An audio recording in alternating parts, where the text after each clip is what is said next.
আমার একজন ভাই ছিলেন যিনি ইউএস বাংলাতে জব করতেন, তার নাম হচ্ছে জাহিদ আলম। তো আমি কল দিয়ে বললাম যে ভাইয়া, আমি তো প্রোগ্রাম আছে আমার, আমি জাস্ট ঢাকায় যাব আবার ব্যাক করব এবং আমার প্রোগ্রামটা ধরতে হবে, রাজশাহীতে আমার প্রোগ্রাম আছে। তো বললো যে ঠিক আছে স্যার, আপনি বলেন কি করতে পারেন। বললাম আপনি ফ্লাইটে টিকিট কাটেন, সকালে একটা, বিকালবেলা একটা। টিকিট কেটে দিলেন, নিজে টাকা দিয়ে কাটলেন। পরে টাকা ব্যাক দিব, কথা বললাম কয়েক মিনিট, ভাই টাকা ব্যাক দিব, কেমন আছেন, কি অবস্থা। তাগড়া যুবক মানুষ, একদম যুবক। তো ঠিক আছে, আপনার টিকিট কেটে দিয়েছি, টাকাটা না দিলেও হবে, সমস্যা নেই, রাখেন না, আমি তো আপনাকে ভালোবাসি আল্লাহর জন্য। ভাই ভাই টাকা দিব, নাম্বার দেন আপনি আমাকে। বললো আমার এই নাম্বারে বিকাশ আছে, আপনি টাকাটা পাঠায় দেন। কি সুন্দর ভাষা, কি সুন্দর কথা।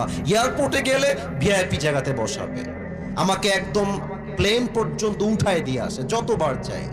সালাম, গেলেই ticket confirm, boarding pass confirm, সব ওকে। ফেসবুকে জাস্ট ঢুকেছি, নর্মালি ফেসবুকে জাস্ট ঢুকেছি, দেখছি জাহিদ ভাইয়ের ছবি দেওয়া, আর উপরে লেখা আছে ইন্না লিল্লাহি ওয়া ইন্না ইলাইহি রাজিউন।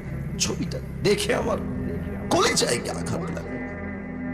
কয়েকদিন আগে কথা বললাম, 3-4 দিন, 5-10 দিন হবে। এই মানুষটা কেমনে দুনিয়ার থেকে বিদায় নিল, কেমনে সম্ভব?